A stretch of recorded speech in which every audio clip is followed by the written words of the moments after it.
চেন্নাই টেস্টে বিশাল ব্যবধানে হার বাংলাদেশের।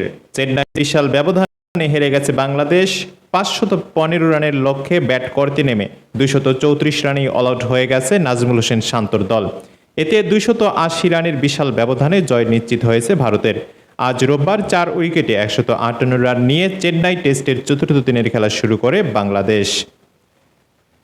কঠিন সময়ে বাংলাদেশকে আশা দেখিয়েছিলেন সাকিব আল হাসান ও নাজমুল হোসেন শান্ত। জয় বা ড্র কোনোটি না পারলেও অন্তত ব্যবধানটা কমাতে পারবেন এমনটাই প্রত্যাশা ছিল ভক্তদের।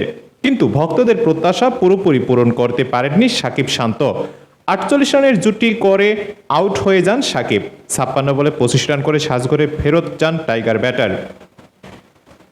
52তম ওভারে রবিচন্দ্রন অশ্বিনকে ঠেকাতে যান সাকিব, কিন্তু তার ব্যাটের কানা ছুঁয়ে বল চলে যায় ব্যাকওয়ার্ড শট লেগে দাঁড়ানো যশস্বী জয়সওয়ালের হাতে। এতে চতুর্থ দিনে প্রথম আর ইনিংসের পঞ্চম উইকেট হারায় বাংলাদেশ।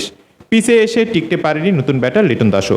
55তম ওভারে রবীন্দ্র জাদেজার বলে স্লিপে রোহিত শর্মার হাতে ক্যাচ আউট হন। 55তম ওভারে রবীন্দ্র জাদেজার বলে স্লিপে রোহিত শর্মার হাতে ক্যাচ হন উইকেট রক্ষক ব্যাটার। 10 বল খেলে মাত্র 1 রান করেন লিটন কুমার দাস। অশ্বিনকে উড়িয়ে মারতে গিয়ে আউট হন মেহেদী হাসান মিরাজ। 10 বলে 8 রান করেন তিনি। ডানহাতি এই ব্যাটারকে সাজঘরে পথ দেখিয়ে ফাইফার পূর্ণ করেন রবিচন্দ্রন অশ্বিন। সাবেক অধিনায়ক খালেদ মাহমুদ সুজন এটিকে সেঞ্চুরি আশা করেছিলেন।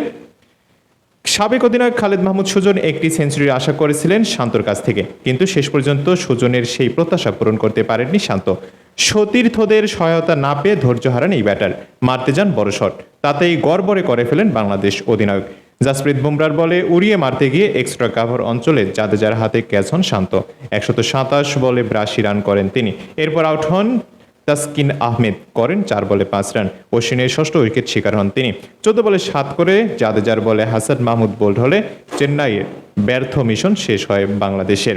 এর আগে প্রথম ইনিংসে 376 রান করে ভারত, অন্যদিকে প্রথম ইনিংসে মাত্র 149 রানে অল আউট হয় বাংলাদেশ।